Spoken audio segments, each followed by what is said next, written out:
Hello, my name is Ray Jennings. I am the commissioner of the premier 20-team USFL Fantasy Football League. Here we are, road to the Bassett Bowl. We have arrived. We have the championship game. We have some other playoff games that I'm going to mention too. We will start with the championship game. Little history of the league for those of you that are new. This is not going to be interesting, and it possibly could be confusing unless you've been watching us a while, but this is specifically for you new guys that are watching this year's playoff. We originally started with 8 teams. Tampa Bay Bandits were one of the original 8 teams. Later on, the Federals in season 2 came forth. We had 4 owners prior to Terry Harness, the current owner of the Tampa Bay Bandits, taking over the Tampa Bay Bandits. So the Bandits organization for years had a lot of trouble. J. Pat Shealy was there for 2 or 3 years, took the Bandits to the main playoffs one time, but it's not until John Bassett, son of the late John Bassett, with the USFL, joined the Tampa Bay Bandits, and then subsequently John Bassett got Terry Harness to move over. GM from the former folded New York City Hitmen came over this past year, brought some players with him that he had picked up during the time with the New York City Hitmen, and he's brought them to this championship game. So that's got a little bit of how Terry Harness and Tampa Bay Bandits got there along with John Bassett. The Federals, Tina, my wife, decided to play in year 3. She tried to play, and she played for the Los Angeles Express. She did win that year. She took down Terry Harness in a playoff game that year in season 3. But then she moved over to the Federals when Paul Thompson, who's now with the Houston Gamblers, moved to Houston. And Paul did win a championship with the Federals in the divisional championship in season 3 when he was with the Federals. But the Federals have gotten there with some creative moves. We'll come up here to the board real quick and look at this. As you can see there with the Federals, Federals 11-3 for the season, and Breeze there was off-season trade in season 4. Camaro in the 12th round. Believe it or not, Camaro did not go to the 12th round of our draft in season 5, but Tina picked him up in building the team. Also, there was a trade with Michael Thomas before season 4 started in the off season. Actually, a mid-season trade with the Outlaws there.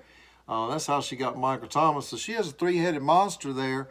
Has almost made it to championship the last couple of years, but has failed to do so. But with Breeze, Kamar, and Michael Thomas, that's a pretty good setup in a 20-team league. I tell you, after 3 picks, it runs thin. We are a keeper league with 3 players. But this year, those obviously were her keepers, Breeze, Kamar, and Thomas. She picked up this year DJ Chark, who is likely to start. Slayton may come in there, or Hollywood Brown, but right now she's got Chark in the lineup. In 2019, this year, he was a 7th round pick, and then Devin Singletary was an 11th round pick for her. And then the late season tight end Noah Fant came along. So those are the stars on Tina's team. We'll go over to Terry Harness's team. Of course, there's John Bassett, celebrity owner. I forgot to mention Michael Harris is the celebrity owner, played with the Federals over here with Tina's team. But John Bassett is celebrity owner. GM is Terry Harness. I told you about the history of Terry. He was with the New York City Hitmen that made our 20th team until the Spirit of Miami came along. But he's had a late pickup of Minshew. He has some quarterback problems, as you can see here. Stafford and Newton were out most of the season. He had Newton, and then Stafford went down. He lost the divisional lead and almost lost getting into the playoffs, but he did make it with Manning for a couple of weeks, but now he starts Minshew. So Minshew's starting in the Basketball Championship. Late season pickup. Gordon, he's been with Terry Harness and the Bandits now for 3 years. McCaffrey is a crazy trade with the Blitz back in 2017. I don't know what the Blitz was doing. I think they got Zach Ertz, which was at the time I think a good trade, simply because McCaffrey started out maybe a little slow, or maybe he got tweaked that season. I'm not real sure, but Terry picked up McCaffrey, has benefited him and made him formidable. He picked up this year Galladay and Waller in the 14th round. Again, Newton and Stafford are out. There's no questions about his bench over here with the Federals. Is it going to be Chark, Slayton, or Hollywood Brown that starts there? We're going to be starting that kickoff soon in just a little while, guys. Not much more to say other than the Federals and the Bandits did meet in week 2. And the Bandits did beat them, but there's been some shakeups for the Bandits the rest of the year, and then also for the Federals, who have been pretty solid with everybody they drafted, plus their keepers. They stayed pretty solid. Let's go to the other games now. Federals and Bandits. Federals are favored by 2 points. First and second and third quarter will be announced during Sunday. There are some games today, but only a super early score will be announced probably in the morning prior to the Sunday games, which will primarily be it. Some of these games may go into Monday Night Football. It is possible. Let's go to our playoff preliminary game here. Enough of the Feds and the Bandits. One of those is going to take it all the way. In the secondary game, for third and fourth place, Oklahoma Outlaws Kyle Smith, USFL Project President, and Keith Clark are going against Spirit of Miami, Matthew Farishi's team. This game here, the Oklahoma Outlaws have really stuck with David Montgomery all year. They've benched him right now to start this game, it looks like. May put him back in. I don't know what Keith and Kyle are going to do there, but this is a first-time division win for Oklahoma. Thought they were going to go all the way. Fell just a little bit short by 1 point to the Bandits last week. And so Oklahoma is going to try to secure that third place. They've got Montgomery and Madison, which, Dalvin Cook sitting there, whether he's hurt or not. So some questions still to be answered. Who will be the final lineup for Oklahoma? But currently right now, they are favored by 4 points over the Spirit of Miami. Spirit of Miami edged out the Bulls to get here. But then they lost to Evans and Olsen in the process. Lost to the Federals last week with no Evans and no Olsen. But they do have Olsen back. So Spirit of Miami, long shot. 4 points is a lot in our league, guys. Our league score is divided by 7. Actually, it comes down to about 5.5. So these scores would otherwise be 125 to 100.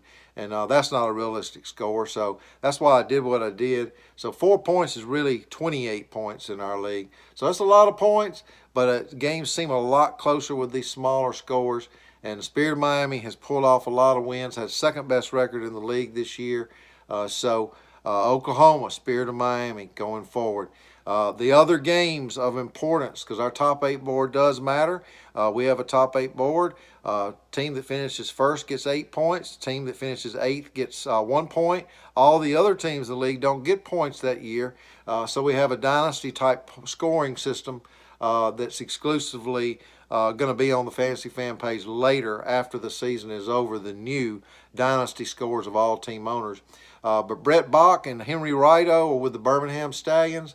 They're going to go up against Michigan Panthers, 2-time champion Hall of Famer Mark Niemi. Mark Niemi's looking for a celebrity corner if any of you out there are interested.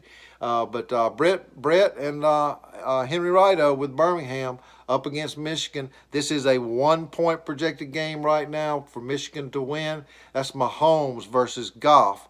Or Haskins if Birmingham Stallions decide to go with Haskins. They do have a matchup there that could be a winner for them. But that's for 5th and 6th place. And then Jason Wise with the Portland Breakers. fell behind, was early divisional leader out in the Pacific to Randy Minor's Oakland Invaders. Oakland ended up winning the division. Here they are in preliminary game to finish on the top 8 board. This is a non-top tier team in Portland versus Oakland, a playoff team. They're going to try to defend their top 8 board spot against Portland. Portland has a chance to revenge the Pacific Pride match. Portland Breakers and Oakland. Oakland Invaders are favored by 4 points in this game. And finally, defending champion Showboats are trying to vie for that 8th spot.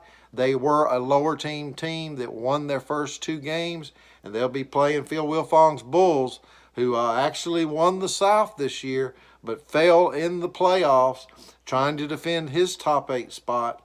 4-time champion in season 4, runner-up in season 5, Phil Wilfong, and the defending champion, James Hayes Showboats, go at it for 8th place. That game is all tied up in the projections. Guys, enjoy. Follow us. Thank you.